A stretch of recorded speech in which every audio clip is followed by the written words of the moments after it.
Hello, and welcome back to the Dementia Download, a monthly series covering all parts of the dementia experience, brought to you by MDFR.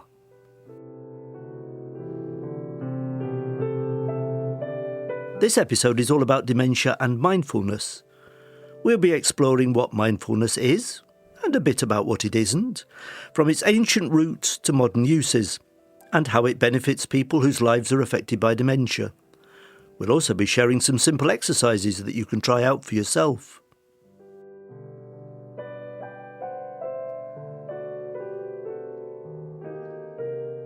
This month's guests are Dr. Gemima Fitzgerald, Roy Foden and Nick Stolerman. Gemima is a clinical psychologist who currently works in private practice.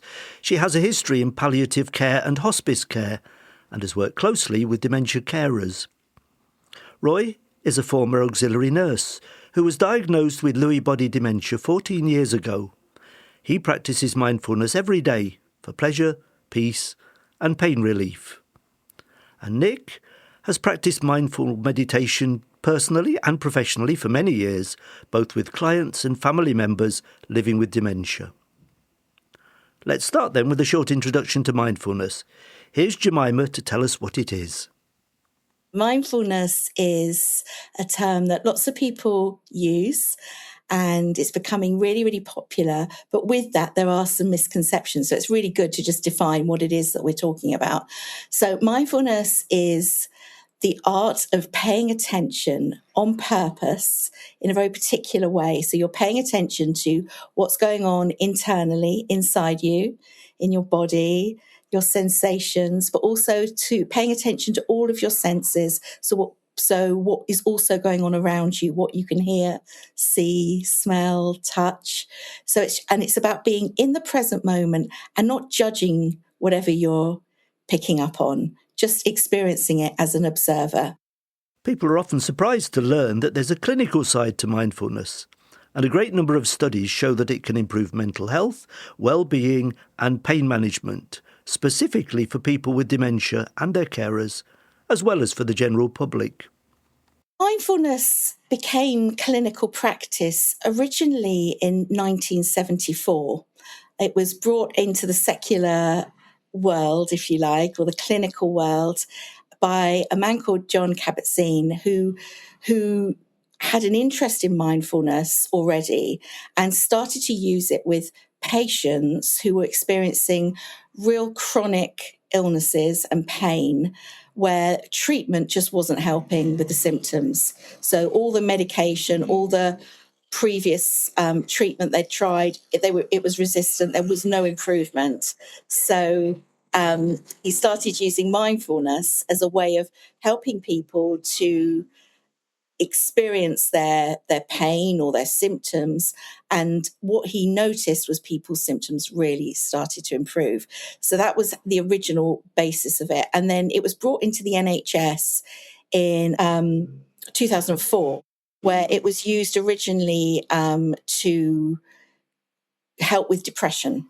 So they call it mindfulness-based cognitive therapy. So it was really just taking elements of mindfulness to help people with their mood. And then by sort of probably 10 years later, it started to get a lot more, actually it was 2022, I think it started to become a lot more incorporated in NHS practice and used in a broader way. So yeah, it's really very well established as an NHS recommended treatment for several mental health illnesses now, but particularly stress and depression. While its migration to the West is quite recent, the practice of mindfulness can be traced back 2,500 years to ancient Hindu and Buddhist philosophy. This spiritual history might be daunting if it belongs to a different cultural or religious background to our own. It can make it seem tricky to access, but that doesn't have to be the case. Anybody with a mind can give mindfulness a go. Mindfulness originated in the Buddhist religion, and so, yes, the roots were in that. So some people might think of it as being quite a spiritual practice. However, as we've talked about how it got incorporated into clinical practice, they sort of took out the Buddhist element of it and the spiritual element of it. So what I'm talking about today isn't that. It's not spiritual. It's literally focusing on your senses and what you're picking up. So we're not focusing on anything spiritually. Obviously, if people are interested in that, that's up to them. But what I'm talking about today is a secular practice. So I think in the past, people probably did there was a bit of wariness, especially if you're either not Buddhist or you don't want to be looking into that. I mean, I'm a Christian. I wouldn't want to be practicing Buddhism, but I really love mindfulness. When Roy first began practicing mindfulness, he wasn't sure what he was getting himself into. But now it's become an important part of his everyday life. One of the psychiatric nurses from Mossley Hill Hospital, which is now Lemos Hospital here in Liverpool, introduced me to mindfulness. I thought, what's that all about? Typical thing was, what, is it like yoga or something like that? In fact, I tried yoga for about once a week for about a month, but I was the only male there, and I'm competing with all these different shaped ladies in leotards, and I thought, this is not for me. Anyway, he introduced me to mindfulness, and I thought, okay, I'll Google it, and I was still dubious of it all. Well, I'll give it a try, and then I wouldn't say there was a result straight away, but one thing I thought, oh God, I'm actually enjoying this. And surprisingly, I surprised myself how well it worked for me. There are loads of other reasons people might feel nervous about trying mindfulness exercises. As an advocate of mindfulness who's worked with clients living with dementia, here's Gemima to talk about what might stand in the way. I think other sort of misconceptions have been about it's about emptying your mind. And when people are really stressed and have a busy brain, the idea of practicing a meditation where they've got to empty their brain just feels impossible. And so what I would say to you is mindfulness is not about emptying your mind. It's about focusing your attention on one thing. Or on what your senses are experiencing. Your mind will wander off. I think often people are scared of failing and think, I'm going to get this wrong. I'm just not cut out for mindfulness. I'm not a calm person, or I'm not a peaceful person. I'm always on the go. I would say if that's you, that you're probably more suited for mindfulness than anyone, because if you can just learn to just incorporate some of these little things that we're talking about today, you probably would see some real benefits. It's not about emptying a mind. It's not about being all zen all the time. It's about being present and engaged. So often in life, we're on autopilot, and we'll have all had that experience of driving somewhere or going somewhere and forgetting the journey. By the time you get there, think, how on earth did I get here? That's scary. And we all do it, especially when we're in a life that feels like a lot of routine and a lot of repetition. So mindfulness is a really lovely way of just coming off autopilot and just being awake, really. You're awake to what is going on. Another barrier is people being a bit scared of, well, if I slow down and I'm not always busy and distracting myself, I might feel really sad. And often people try and distract themselves from emotional pain, which is completely normal and understandable. And the lovely thing about mindfulness is if you can just say, I'm just going to tolerate whatever comes up. If I stop and I just focus on my breathing for a minute and I notice, oh gosh, I'm starting to feel really sad, then don't judge yourself for that. Don't overthink it. Don't worry. Oh, what does that mean? Does that mean I'm falling apart? Just try and just accept I'm human. I'm going to feel sad. This is going to come, it's going to go. The lovely thing about mindfulness is about just noticing those thoughts, not attaching any meaning or significance to it, and just know that they're almost like, if you imagine yourself looking at the sky and clouds on a bit of a windy day, you'll see the clouds and they will move across the sky until eventually they've moved completely away. That's what thoughts are like. They'll come and they'll go. So you're an observer to your thoughts, you're an observer to your feelings, but you're not overly attached to them. They come, they go, and we don't need to feel overly attached to those thoughts. Once we've moved past any concerns we might have, we can start to consider the benefits people can experience through mindfulness. So some of the benefits of mindfulness are around quality of life, reduction in stress, reduction in anxiety. There are physical benefits. There are people tend to start feeling more relaxed, more able to regulate their emotions. So emotions can feel less overwhelming. Also with pain, especially chronic pain or things that are just not shifting. It can help people to deal with those symptoms. So the symptoms might still be there, but they don't feel as bad. Your head can be bursting with all sorts, not only to do with the effects of Lewy bodies and Parkinsonism, but just life in general. It's just nice to use this methodology to completely switch off and just forget about the environment, forget about the world's problems, forget about problems that you might have, and just switch off to it. It was like turning the tap on in my body, and all the stress started after a while to sink away, and I couldn't wait to do the next bit. There are also a number of benefits specific to people living with dementia. My memory's relatively okay. I stumble with words and phrases and so on, but it definitely keeps my life more balanced. And another problem I have chronic sleep loss. If I start to get physically tired, the hallucinations start, which I'm not going to go into at this point because we're not talking about that really. But I'll use it if I just cannot sleep. I'll think, oh right, okay, put the music on, Gregorian chant usually, and I start it. And then sometimes it works and I fall asleep. But I feel as like I'm refreshed by it as well. I don't fully understand how it works, but all I know for me personally, it relieves me of stress, and it helps with the physical pain as well. You take a lot of medication for analgesics for pain relief, but sometimes I'll leave the pain relief out and use that, and it does work. It works, and it works very well.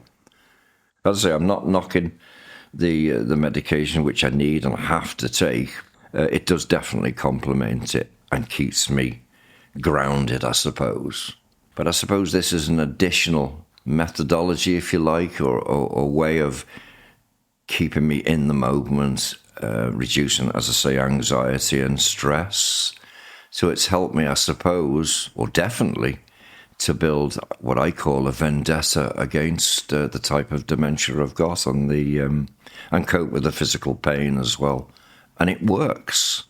I'm not saying it will work for everybody, but it's something I do probably 3 times a day now, 7 days a week.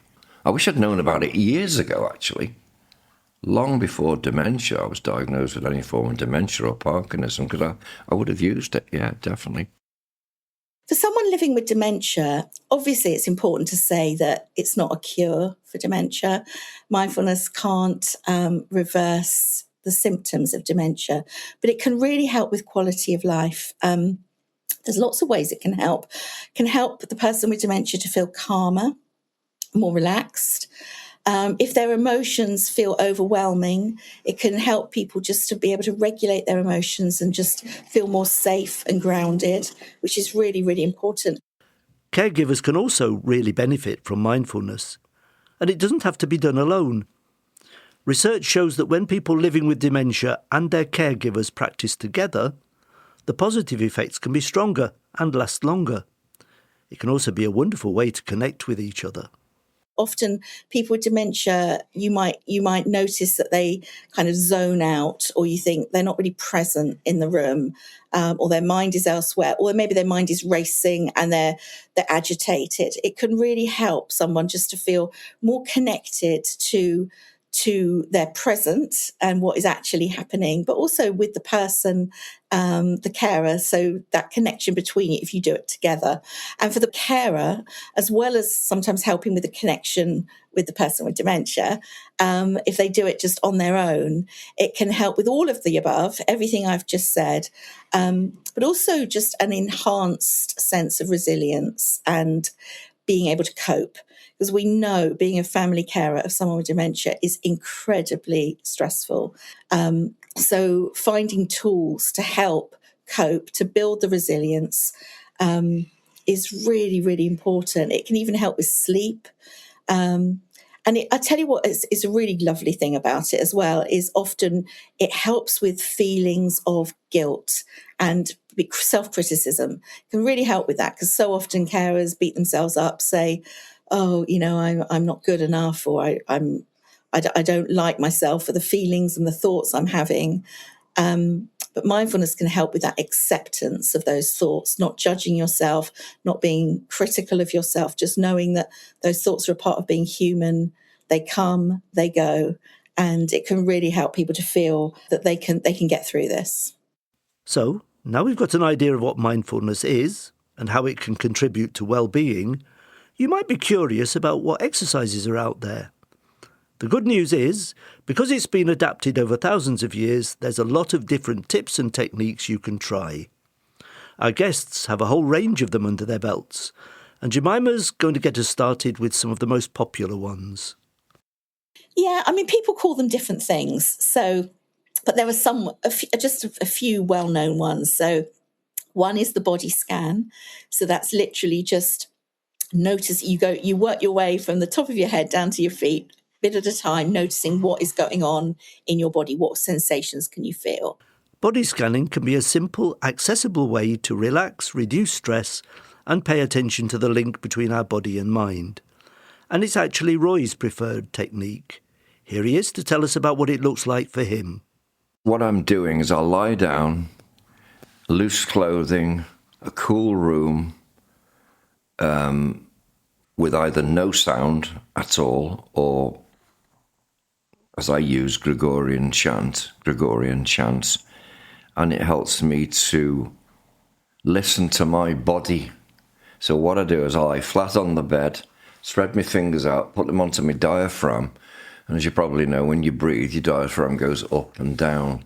So I really lock into that movement, and that immediately, within a minute or two, makes me go, oh.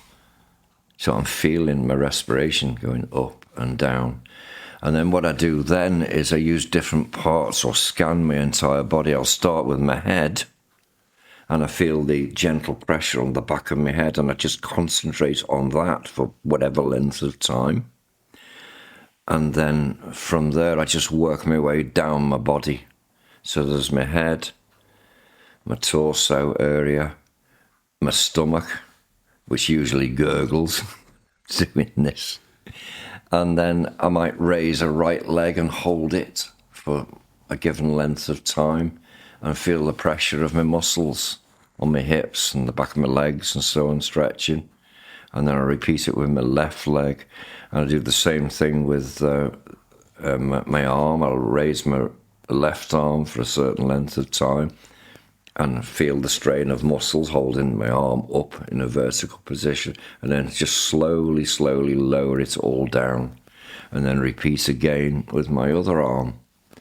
And I just go round and round with the whole process, and it can be no given length of time. It can be 10 minutes or, as I say, 1 or 2 hours. What I'm doing, basically, I'm using a radar, and then I'm scanning my entire body. You don't have to lie down.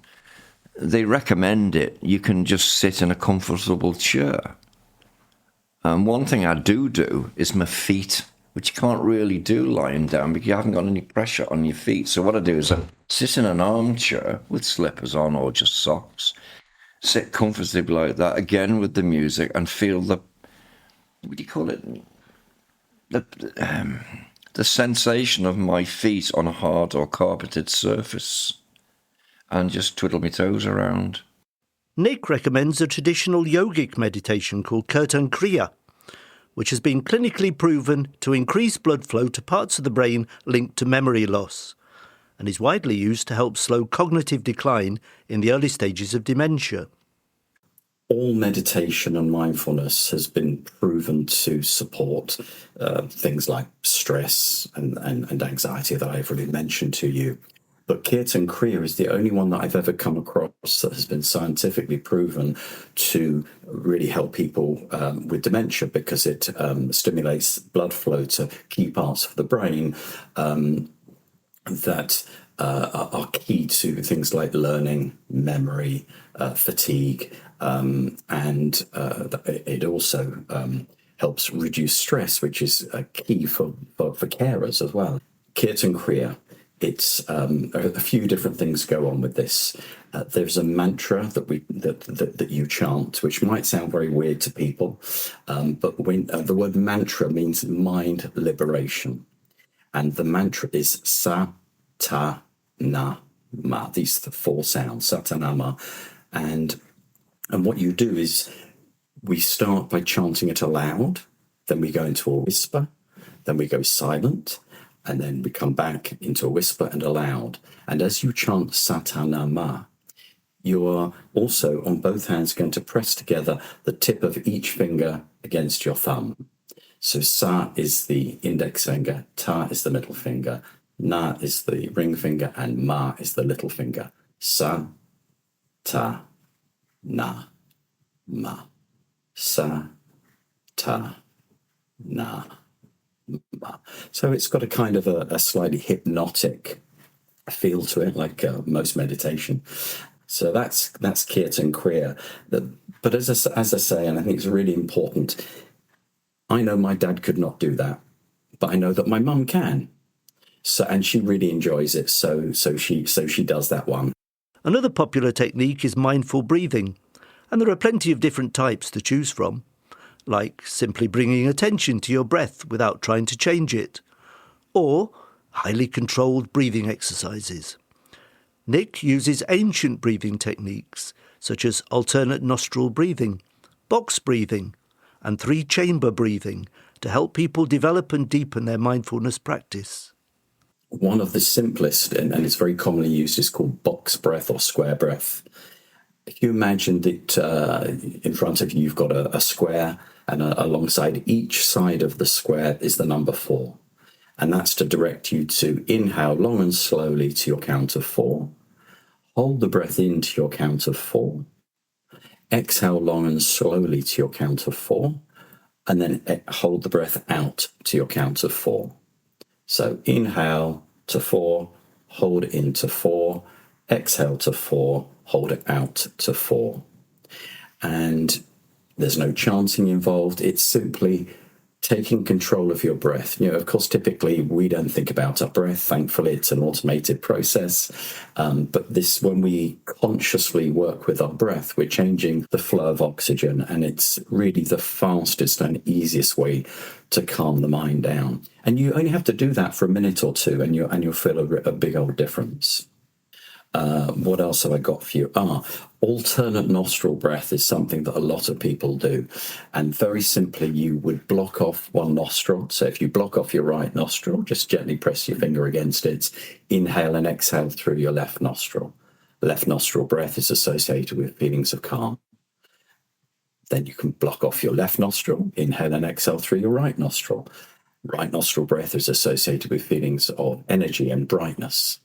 And then you can alternate. So alternating opening and closing each nostril, inhale through the left, exhale through the right. Inhale through the left, exhale through the right, and then swap it. And again, just an incredibly quick way to calm the mind down.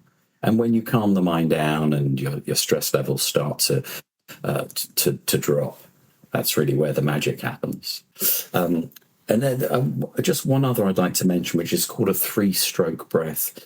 So many of the meditations that I teach do involve breath. And the breath can be used in all sorts of different ways. I've got one friend who does this to wake herself up in the morning. She really, really enjoys it. And another friend who uses exactly the same meditation as a way to calm down at night before bed. So really important just to experiment, see what works well for you. With 3-stroke breath, what you're doing is you're inhaling through the mouth, you're exhaling through the nose. And as you inhale through your mouth, you're doing it in 3 equal sips.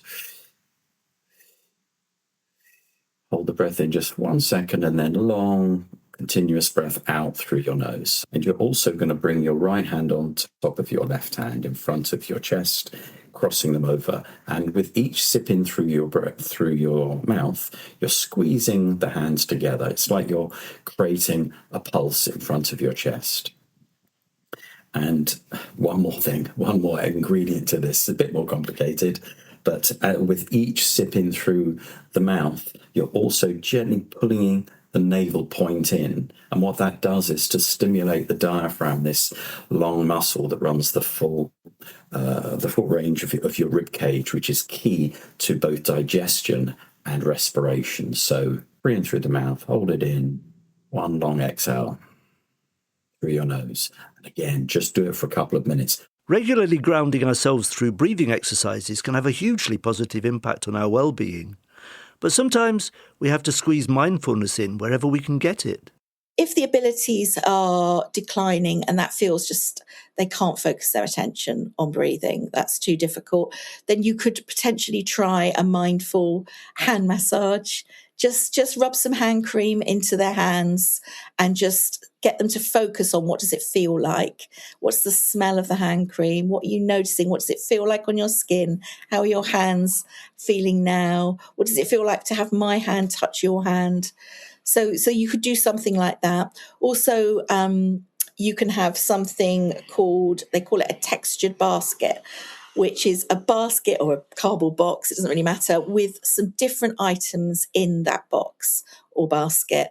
So things with different textures. So you might have a ball, you might have a scrunched up piece of paper, you might have a sponge, something shiny, something a bit rough. Just pop a load of things in that box or basket, and then get the person or hand the person an item, or get them to choose an item one at a time, not 6 items at a time, just one, and hold it in their hand and just get them to focus on that item, have a look at it. How does it feel to touch? What does it look like?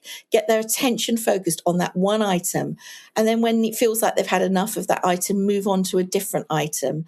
And that's a really lovely way of being present, focusing our attention on just one thing, and not allowing the brain to race all over the place.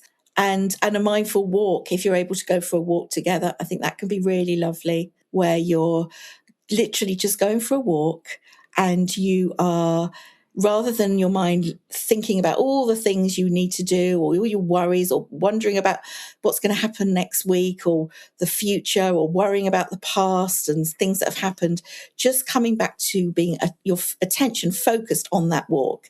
So what can I hear? What can I smell? What can I see? What's the feeling of the breeze on my skin? What are the sensations that are going on in my body, and what am I noticing around me? You can do activities that are mindful. So you might just wash your hands. So you're not doing something extra. It's when you normally would wash your hands, but rather than just washing your hands and thinking about what you got to do next, you quickly rush through it.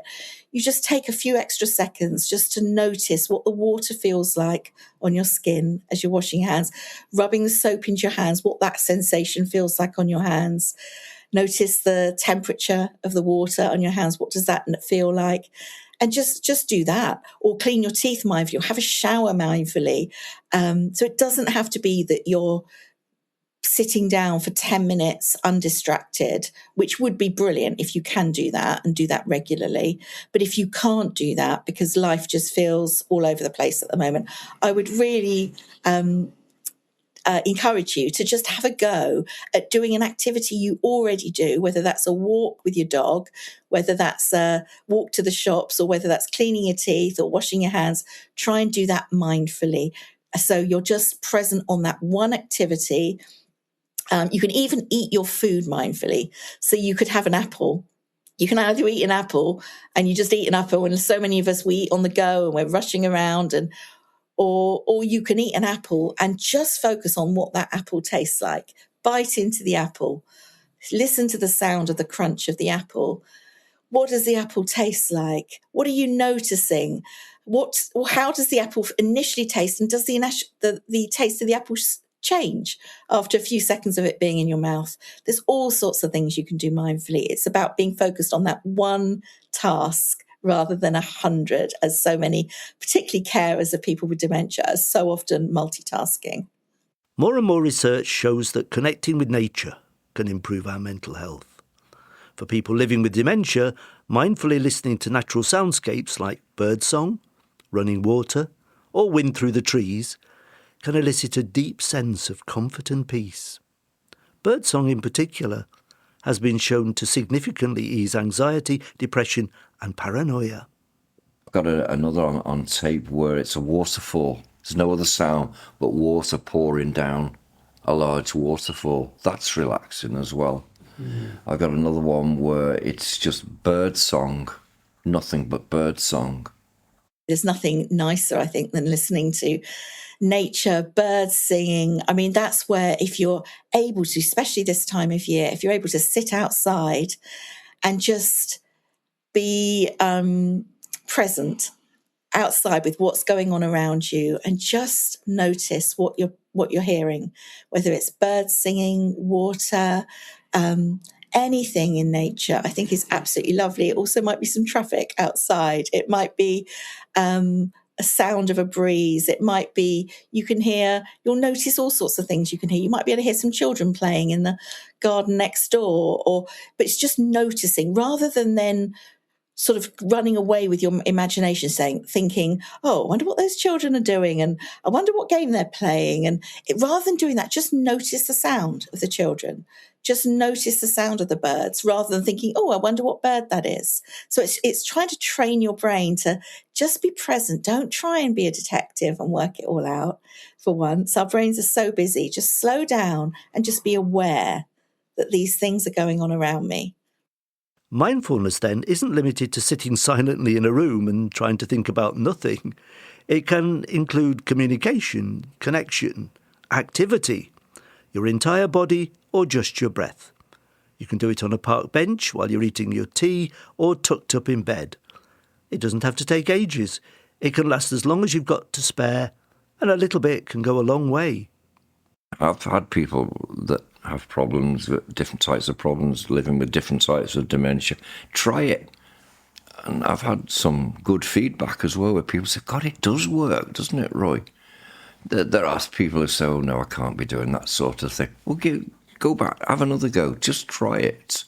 I think most important is that what might suit one person really might not suit another. What I would really recommend is that people experiment, see what works well. What's really important with mindfulness is that you're not trying to be more relaxed. So take the pressure off yourself. You're not trying to be calm, because that's just impossible, especially when you're stressed. You're not trying to have a better mood. It's the opposite of that. You let go of all judgment and expectation on what you should be feeling. You're just noticing what you are feeling and what you are experiencing without any judgment. And just by chance, the outcome of that often is that you do feel better.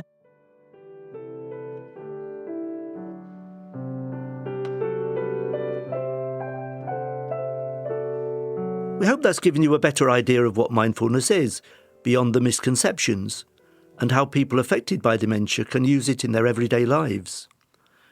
If you feel ready to try mindfulness for yourself, stay with us for a few moments.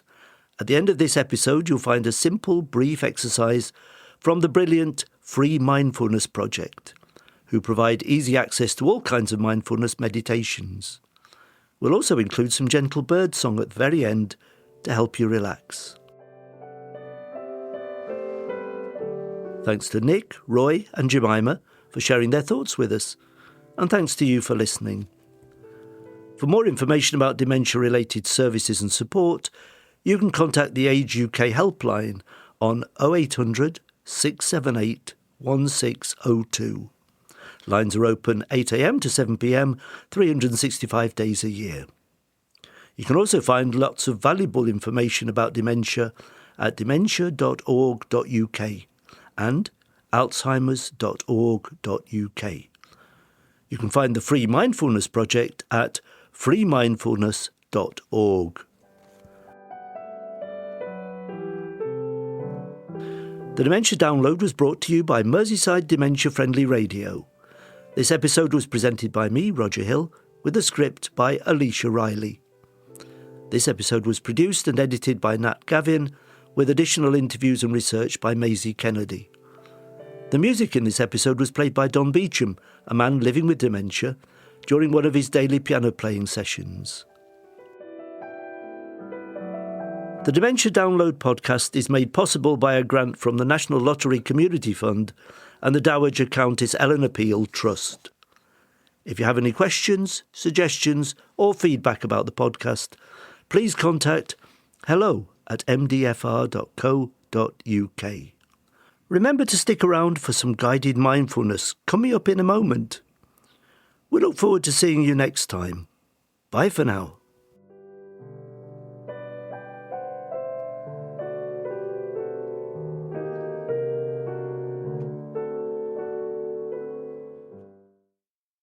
Mindfulness of Sounds, 3-minute mindfulness practice.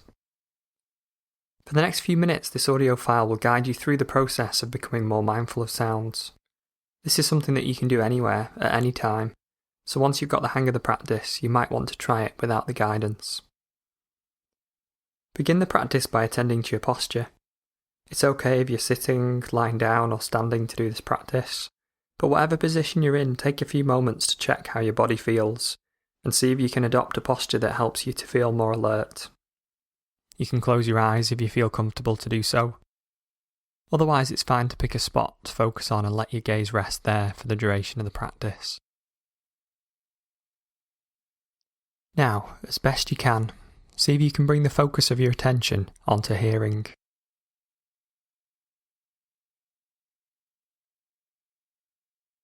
You may be aware of other things, such as bodily sensations or thoughts coming into your mind, but see if you can hold the spotlight of your awareness onto sounds.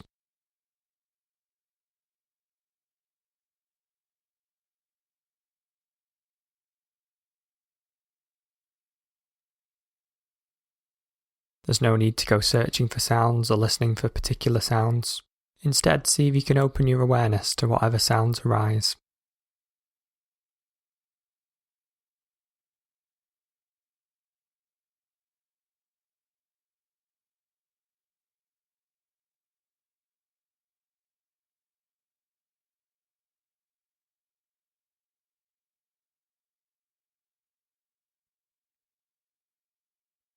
And if you notice that your attention is no longer focused on sounds, that's okay. The mind often wanders. When you realise that this has happened, gently acknowledge what has caught your attention, and then retune your awareness back to sounds.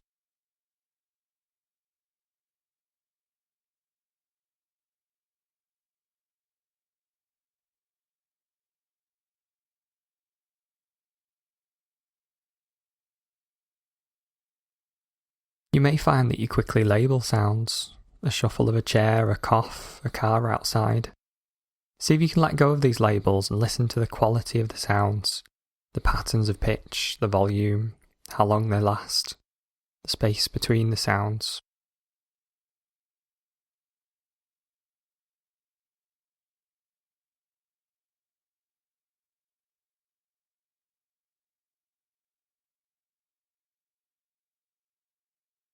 Now, as we come towards the end of this short mindfulness practice, see if you can expand your awareness from the sounds to include an awareness of your body and the space around you.